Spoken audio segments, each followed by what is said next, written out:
Hello दोस्तों, आज हम बात करने वाले हैं कुछ ऐसी लेक्स की जो कुछ सालों पहले तक तो पानी से भरी हुई थी, लेकिन आज के समय में या तो उनमें पानी कम हो गया है या वो पूरी तरह से गायब हो चुकी हैं। इन सभी लेक्स का ये हाल हुआ है या तो लोगों की वजह से या तो क्लाइमेट में चेंज की वजह से।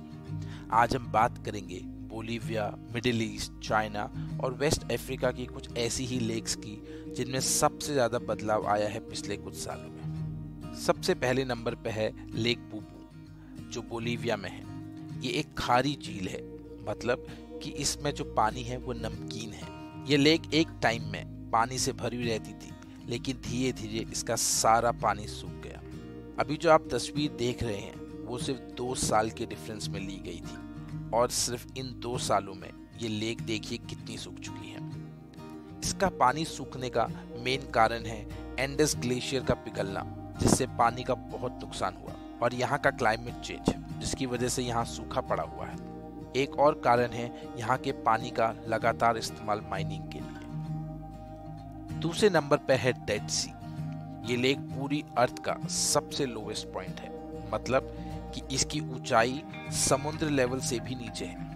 ये लेक पिछले 50 सालों से हर साल कम से कम 1 मीटर कम हो रही है, और इसका सबसे मेन रीजन है यहाँ जॉर्डन नदी से आने वाले पानी को कहीं और के लिए डाइवर्ट करना। 1960 से लेके 2021 तक इस लेक का 33% पानी सूख चुका है। हालांकि अच्छी बात यह है कि यहाँ की गवर्नमेंट इसको प्रिजर्व करने के लिए कोशिश कर रही है। उनका प्लान है कि किसी तरह रेड सी जो इसके पास में है उसका पानी डेड सी तक लाया जाए। अगर ये मुमकिन हो पाया तो शायद ये लेक कभी भी ना सूखे।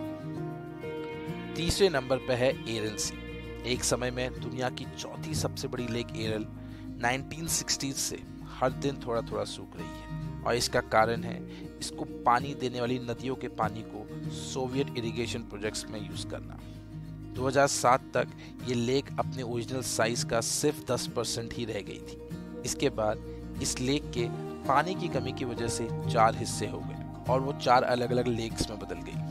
आपको ये जान के बहुत हैरानी होगी कि इसका दक्षिणी हिस्सा पूरी तरह से सूख चुका है और अब अरालकुम डेजर्ट के नाम से जाना जाता है। एरल सी एक समय में अपनी फिशिंग इंडस्ट्री के लिए बहुत फेमस थी, लेकिन इसके सूख जाने की वजह से यहाँ सब बर्बाद हो गया और कई लोगों का रोजगार छिन गया। लिस्ट में चौथे नंबर पे है पोयांग लेक, जो चाइना में है।